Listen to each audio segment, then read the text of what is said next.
नमस्कार। आज 26 नवंबर को भारत संविधान दिवस को मना रहा है। कांग्रेस पार्टी ने और हमारे सहयोगी दलों ने, अन्य मुख्य विपक्षी दलों ने इसमें शमूलियत नहीं की है, इसमें शामिल नहीं हुए हैं। उसके कारण जानना आवश्यक है।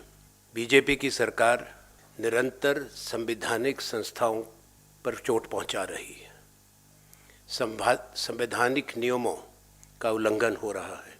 संवैधानिक प्रजातांत्रिक प्रणाली पर निरंतर आघात है, चोट पहुंचती है।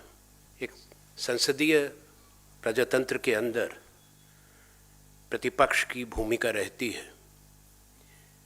देश के संविधान में ये बात स्पष्ट है कि सत्ताधारी दल के साथ प्रतिपक्ष अनिवार्य है। 2 बरस पहले भी यही विषय उठा था। एक सरकारी कार्यक्रम का आयोजन किया गया था जिसमें विपक्ष की कोई भूमिका नहीं थी। हमारी ऐसी अपेक्षा थी कि उस दिन जो हुआ और विपक्ष ने अपना रोष प्रकट किया, प्रोटेस्ट किया, उससे सरकार भविष्य में सचेत हो जाएगी और विपक्ष को सम्मान ऐसे अवसर पर देगी। जहां हम संविधान का सम्मान करते हुए, महामहिम राष्ट्रपति जी का सम्मान करते हुए ये बात स्पष्ट करना चाहते हैं कि अगर विपक्ष, चाहे नेता प्रतिपक्ष, विपक्षी दलों के नेताओं की संविधान दिवस के कार्यक्रम के आयोजन में और देश के प्रजातंत्र को, संविधान को जब हम सेलिब्रेट करें, उसका जश्न मनाएं, उसमें शामिल ना किया जाना, केवल एक औपचारिक निमंत्रण, वो भी बैठने का समारोह के अंदर, वो स्वीकार्य नहीं है। माननीय प्रधानमंत्री जी और बीजेपी के नेतृत्व की विपक्ष की आलोचना इस विषय पे सही नहीं है, उसका कोई औचित्य नहीं है। सरकार को स्पष्ट करना चाहिए कि किस तरह से देश का शासन और प्रशासन चल रहा है।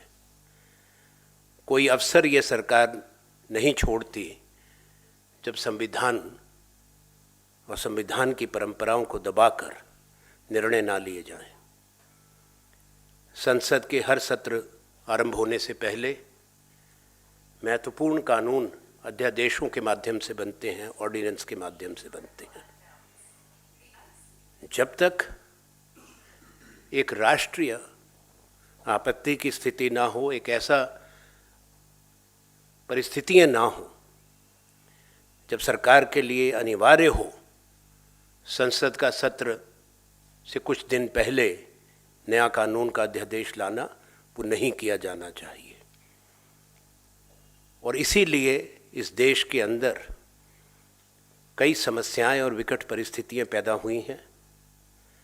इस सरकार ने जिस तरह से कानून बनाए, उससे समाज के अंदर उत्तेजना और टकराव की परिस्थितियां बनी। चाहे 3 कानून जो किसानों से संबंधित थे, कृषि कानून, हमने सरकार को समझाया था कि जल्दबाजी मत करें। कानून बनाने की एक प्रक्रिया होती है, संसद की समितियां हैं, स्टैंडिंग कमेटीज़ हैं, उनको जब कोई भी बिल भेजा जाता है उसकी जांच परख होती है और जो उससे प्रभावित होता है वर्ग या हमारे नागरिक, उनके विचार लिए जाते हैं, एक आम सहमति बना के देश के कानून बनते हैं। इस सरकार ने उस प्रक्रिया को दरकिनार कर दिया और वही कारण था कि 1 साल लंबा आंदोलन भारत के किसानों का चला। 700 किसान उसमें शहीद हुए और अब सरकार उसको वापस लेने पर मजबूर हुई। अगर विपक्ष की बात सुनी होती तो ये हालात देश के सामने ना आते। वो इतना बड़ा संकट और कष्ट जो देश ने देखा वो बिल्कुल ही ज़रूरी नहीं था। हम सरकार से कोई मांग तो नहीं करते, पर ये कहना चाहते हैं कि अभी भी समय है, अपनी कार्यशैली बदलें, इस मानसिकता को बदलें। सदन से पहले ही सरकार कोई ना कोई कदम हमेशा उठाती है जिससे तनाव बने और जिससे महत्वपूर्ण राष्ट्रीय विषयों पर जो आवश्यक है वो सहमति ना बन पाए। Today is the Constitution Day which is being celebrated, and we greet our fellow citizens on this occasion.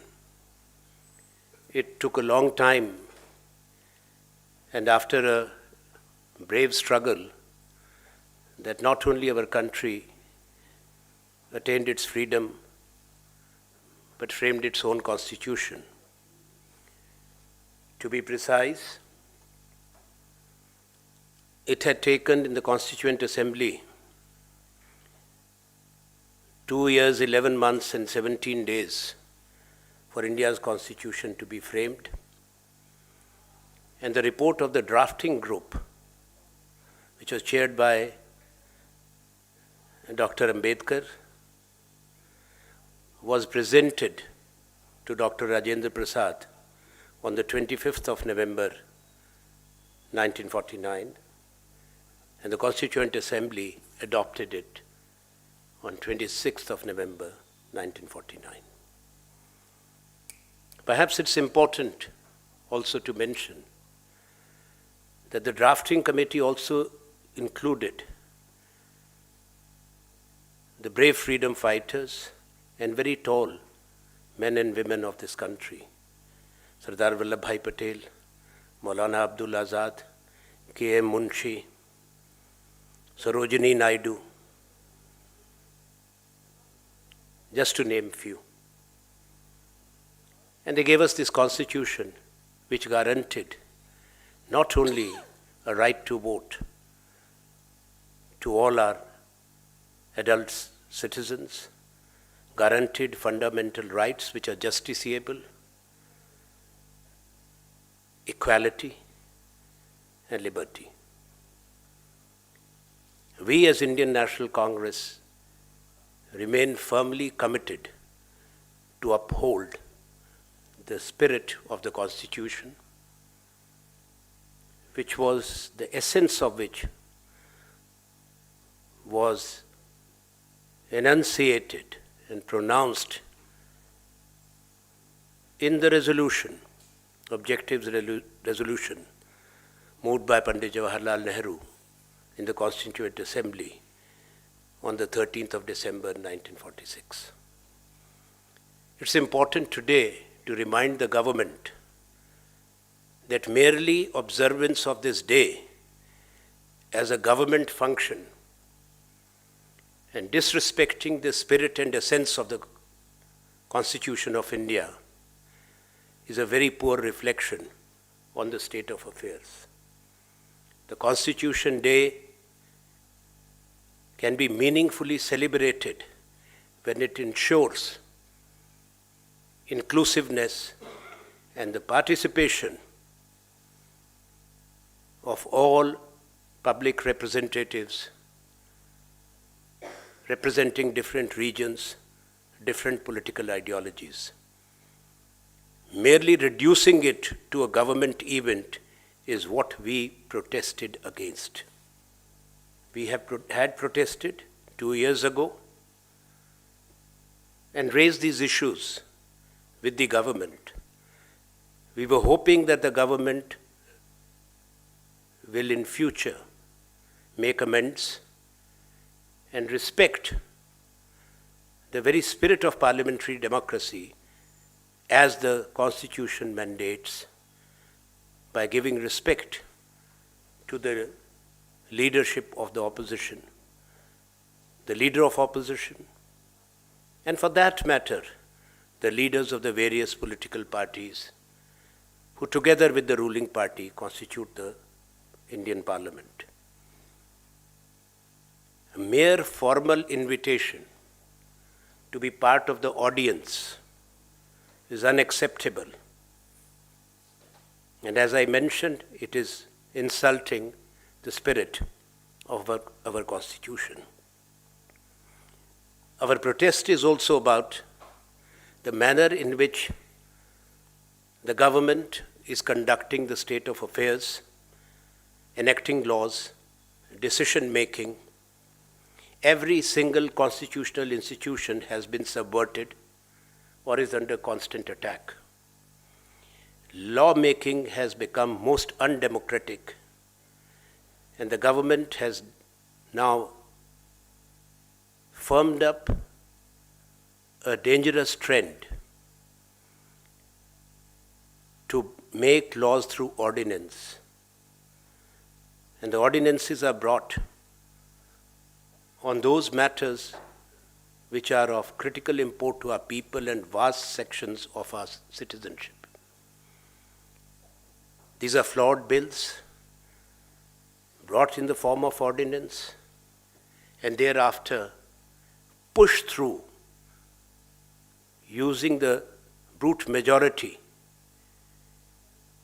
of the ruling party in brazen disregard of established parliamentary principles and practices, which demand stakeholders' consultations and reference of all the bills, important bills, to the standing committees of Parliament for scrutiny, and that is the platform for consultations. We had warned the government, both when they came up with these 3 farm laws, which were unnecessary, questionable, given the fact that agriculture constitutionally remains the subject of the states. They were never referred to the standing committees. The stakeholders were excluded, states were excluded, and India saw 1 year of agitation, tension, and conflict. 700 farmers have died. Government is going to repeal the law, these 3 laws, which they should not have brought in the first place, and saved all the pain and the attendant losses that this nation and society has suffered. So our protest today is based on fundamental principles. We have protested to remind our country that the Constitution is not being respected. Constitution is being undermined and parliamentary democracy is being undermined, insulted, with the enactment of the laws bypassing any parliamentary scrutiny, which is creating enormous problems, because each law enacted by Parliament impacts directly the masses and our citizens. The government's criticism of the opposition, the Prime Minister and his colleagues, is unwarranted. They need to reflect the manner in which they have conducted the state of affairs, taken decisions, and they owe an explanation why they have taken measures which are violative of the Constitution and even the directives on many issues of the Apex Court, the Supreme Court of India, to evade 2 things: transparency in governance and accountability of the government to the Parliament and through the Parliament to the people of India. Indian National Congress has taken a conscious decision, and we have coordinated this with our like-minded parties and other parties in opposition who also collectively oppose this authoritarian trend and functioning of the BJP government. I have made my opening statement. There may be questions which some of you may have, and I'll be happy to respond. देखिए, वो तो इतिहास को ही बदलना चाहते हैं और तमाम वो लोग जिन्होंने हिंदुस्तान की आज़ादी के लिए संघर्ष किया, पीढ़ी दर पीढ़ी जो लोग जेल में गए, बहुत लोग ने सर्वोच्च बलिदान दिए, ये उनको स्मरण नहीं करते। उसका कारण है कि आज़ादी के संग्राम में जिसका नेतृत्व राष्ट्रपिता महात्मा गांधी ने किया था, और तमाम बड़े नेता जिनके मैंने अभी किस दूसरे परिप्रेक्ष्य में नाम लिए, जवाहरलाल नेहरू, सरदार वल्लभ भाई पटेल, मौलाना आज़ाद, डॉक्टर राजेंद्र प्रसाद, लाला लाजपत राय, सूची बहुत लंबी है। ये सब लोग कांग्रेस के थे, भारतीय राष्ट्रीय कांग्रेस के अध्यक्ष रहे। अब वो उन्हीं में से ढूंढ रहे हैं। उसका कारण, मुख्य कारण ये है, जिसको वो स्वयं जानते हैं कि उनका कोई योगदान, जिनके वो वंशज हैं, इनके पूर्वजों का भी कोई योगदान हिंदुस्तान की आज़ादी की लड़ाई में नहीं था, बल्कि ये हम उन लोगों से मिले थे, अंग्रेज़ी शासन से मिले थे, जिन्होंने हर तरह का सत्ता का, पुलिस का दुरुपयोग करके आज़ादी के संग्राम को कुचलने का काम किया था। जहाँ तक भारत की राजनीति की बात है, हमारे देश की विविधता है। वो विविधता भाषाओं की है, शैली की है, रहन सहन की है, धर्मों की है। ये बहुधर्मी बहुभाषी देश है। या राष्ट्रीय दल भी हैं या क्षेत्रीय दल भी हैं।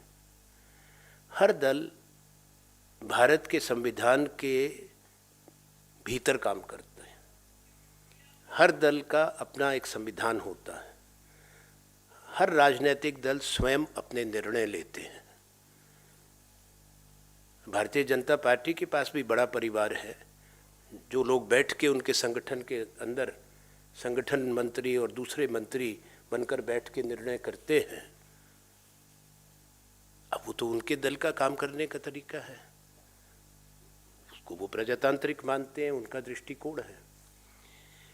तो मेरा प्रधानमंत्री जी से यही कहना है कि अपना जो हमने कुछ बातें उठाई है उस पर थोड़ा चिंतन करें, दूसरे दलों को नसीहत ना दें। बेहतर होगा कि भारत का चुनाव आयोग सही रूप में काम करता रहे और हर राजनीतिक दल की जवाबदेही देश के संविधान, कानून और चुनाव आयोग को रहती है। मैंने भी कांग्रेस का तरफ से जवाब नहीं दिया। ये विचार उन्होंने बार बार व्यक्त किए हैं, पर मैं ये ज़रूर कहूँगा कि 1947 से लेकर 2014 तक लोकतंत्र मजबूत होता रहा, कमज़ोर नहीं हुआ। ये प्रधानमंत्री जी याद रखें। अगर लोकतंत्र को इतना बड़ा संकट था और लोकतंत्र का और संविधान का सम्मान ना किया होता, जिन्होंने संविधान बनाया है, और ख़ास तौर पे भारतीय राष्ट्रीय कांग्रेस जिसका 136 बरस का इतिहास है, तो 2014 में निष्पक्ष चुनाव में जीतकर श्री नरेंद्र मोदी प्रधानमंत्री कैसे बने? इसीलिए क्योंकि प्रजातंत्र को मजबूत किया गया, संविधान का सम्मान किया गया, कानून का सम्मान किया गया।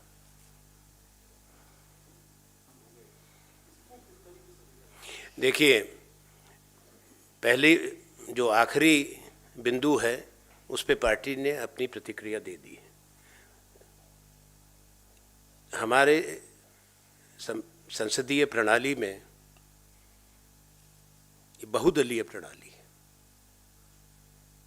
इसमें एक दल सिर्फ और एक दल विपक्ष का नहीं, इसमें काफ़ी बड़ी संख्या में दल हैं। कुछ क्षेत्रों तक सीमित हैं, कुछ राष्ट्रीय दल हैं। भारतीय राष्ट्रीय कांग्रेस विपक्ष में है। इस देश का प्रमुख विपक्षी दल भारतीय राष्ट्रीय कांग्रेस है। इसलिए हम पर एक जिम्मेवारी है, संवैधानिक जिम्मेवारी और देश के हित को देखते हुए, कि हम जो ज्वलंत समस्याएं हैं और जनता से जुड़े हुए विषय हैं, राष्ट्रीय विषय, उस पे प्रमुख विपक्षी दल की जिम्मेवारी निभाते हुए सब दलों के साथ तालमेल करें, सब दलों से बातचीत करें, ताकि सरकार के सामने जो हम सब की जिन विषयों पर एक राय है उस बात को मजबूती से रखा जाए। अब प्रजातंत्र में हर राजनीतिक दल अपने तरीके से काम करता है। कांग्रेस पार्टी के अपने सिद्धांत हैं। हमने निरंतर संविधान की परिधि में रहते हुए, मर्यादाओं को मानते हुए अपने कर्तव्यों का निर्वहन किया है और करते रहेंगे। कोई ऐसा विषय नहीं संसद के अंदर और संसद के बाहर जिसको भारतीय राष्ट्रीय कांग्रेस ने मजबूती से ना लड़ा हो और जनहित की बातों को ना उठाया हो, सरकार की गलत नीति का विरोध ना किया हो, या बीजेपी के जो विचार हैं, कार्यशैली है, उसको चुनौती समय समय पर ना दी हो। So we want to make it very clear that India is a country which has a multi-party system and a parliamentary democracy. Indian National Congress is the principal opposition party, the central pillar of the opposition in this country. We have long experience, both in governance and now for the last 7 years and more in opposition. We have a constitutional duty which we recognize, we are conscious of, that as the main opposition party of this country, there are expectations of the people that we will take up issues which concern our citizens. We will raise issues and oppose the government where we feel it is necessary to do so. And to discharge this responsibility, it has always been and remains our sincere endeavor to reach out to other parties in opposition, our own allies and others who hold similar views on some of the wrong decisions of the BJP government, its policies and its functioning. And that is what happens in a democracy, that we hope that we will see this session in the same spirit. The rest, we have a continuous season of elections, like we have annual festivals, various festivals, from Holi to Deepavali, from Eid to Guru Purab. Similarly, in our democracy, elections are a festival, and there are many colorful things which happen in festivals. So we are heading towards elections in 5 states.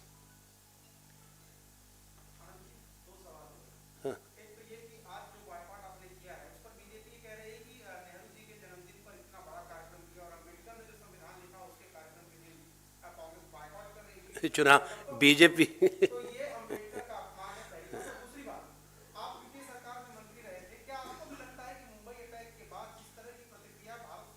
अरे एक बात करो, अंबेडकर से कहाँ मुंबई चले गए? रुकिए रुकिए रुकिए रुकिए रुकिए, दूसरा सवाल तो व्यर्थ है। वो ये प्रश्न वहीं करेंगे अभी, जब मैं बस जी जी जी जी मैं इसमें नहीं जा रहा। मुझे मालूम है जो हमने कदम उठाए थे ठीक थे, निर्णय भी ठीक थे, बाकी मैं बहस में नहीं जाता। दूसरी बात, जहाँ तक आपने सवाल किया, हाँ, बीजेपी का,